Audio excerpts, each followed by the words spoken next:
Liverpool 9, Bournemouth 0. A record Premier League win for Liverpool. The last time they won 9-0, Janusz Michallik, back in 1989. Stevie Nicholls scored the first goal. That was against Palace. This was against Bournemouth. And you felt for the visitors because they ran into an absolute juggernaut. Welcome back, the Liverpool that we know.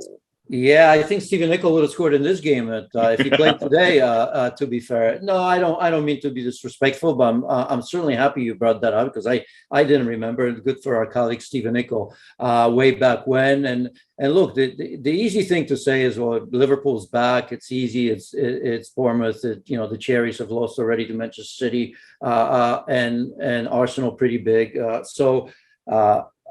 But that's too easy. You still have to bounce like this. You have to score goals like that. And I think, of course, the importance of that is that they're a little bit back on track. They scored, early a couple goals, which is important because they conceded the first goal in the last 7 matches. That was important. And with all the results that we know right now, they really needed a win. But I think the importance, of course, is who scores the goals. The Harvey Elliott's of the world, Luis Diaz, who I think we all think is a wonderful player. But there's a question mark in terms of his finishing, not in terms of his energy and quality on the ball, but in terms of finishing. That's important. Bobby Firmino, of course, has been struggling with injuries and maybe even scoring 2 goals today, 3 assists as well. Probably doesn't hurt that you have Fabio Carvalho coming in and scoring a goal. Not just any goal, wonderful goal, right? Because that's the one that I kind of remember. Trent switching the ball and Tsimikas 1 touch out of the air, and then young Carvalho puts that away. So I think those are the important things. And in a game like this, all of a sudden, even though there's still a 5-point difference between Manchester City, if you think that Manchester City, Liverpool are the favorites, 13 goals for, 5 against, both teams say identical. So you went from negative goal difference to that. So I think you have to look at it as a massive, massive positive for Liverpool, of course.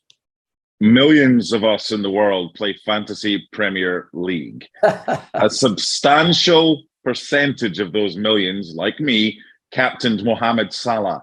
How on earth is it possible for Liverpool to score 9 goals? And never mind Salah not getting one of them, he didn't even get an assist in this game. He should have scored a couple, but he didn't.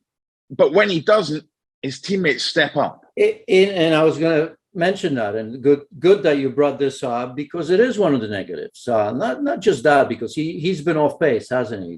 Towards the end of last season and certainly in the beginning of this season. And yes, he had that sitter on the far post. If you remember, I think he needed a gun with his right foot and not left foot. From a half a yard, maybe he missed it.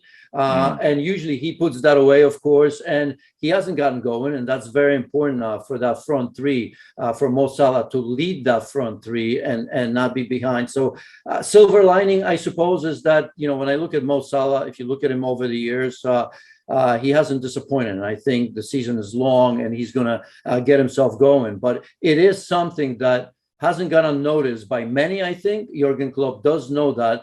But once you have that quality, eventually you're going to find goals. But yeah, 9-0 and Mo Salah not scoring, not necessarily something you have set ahead of the game. Super goal by Trent Alexander-Arnold. But that's a home game with loads of the ball. But the 2 fullbacks, Robertson got an assist from a corner to Van Dijk.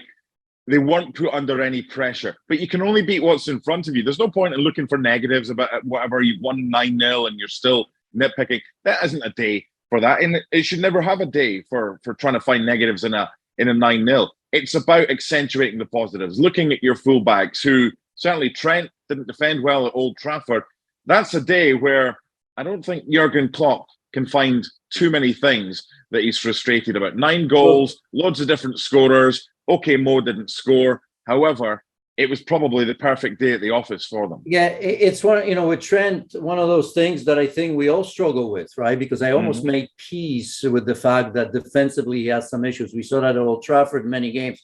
But you know what? I mean, for what he does going forward, it's incredible. By far the best player on the pitch. He was almost like a playmaker. He was everywhere. And you can see some of the goals, the 1-2s where he goes for the goal, he scores. He wanted it back, right? I mean, he was one of those players that here's how this is going to go. And I better be on the end of that, right? So, I mean, tremendous. What he does going forward is second to none. There isn't a player that's even near him in that position. But yes, I mean, from time to time defensively, he makes those tactical mistakes, right? Because it's not that he can't do it. I still have a feeling that just, his read of the game in those situations still needs to grow. And for me, he can still improve on that. But what he showed today is Trent at his best. I think we need to appreciate that, right? When somebody plays like he does going forward, there's a tendency, and I'm not saying just him, but anybody, there's a tendency of looking for something bad. And think about it, right? When Stephen Nicol played, when I played, and I'm not even comparing myself, I mean, I wasn't allowed to cross the halfway line. Stevie was a little bit different because he was that much better than me. But for the most part, that was the case. It's much, much different. You can go all the way back to Roberto Carlos and many great fullbacks. The game has changed. The fullbacks are asked to do that. And I think in the case of Trent Alexander-Arnold, I think everybody's happy to live with that at Liverpool Football Club. Liverpool equal the Premier League winning record by 9 goals to 0. And Mohamed Salah, because Liverpool didn't concede, got a clean sheet. Yes. Thanks so much for watching ESPN on YouTube. And for more sports highlights and analysis, be sure to download the ESPN app. And for premium content and live streaming, subscribe to ESPN Plus.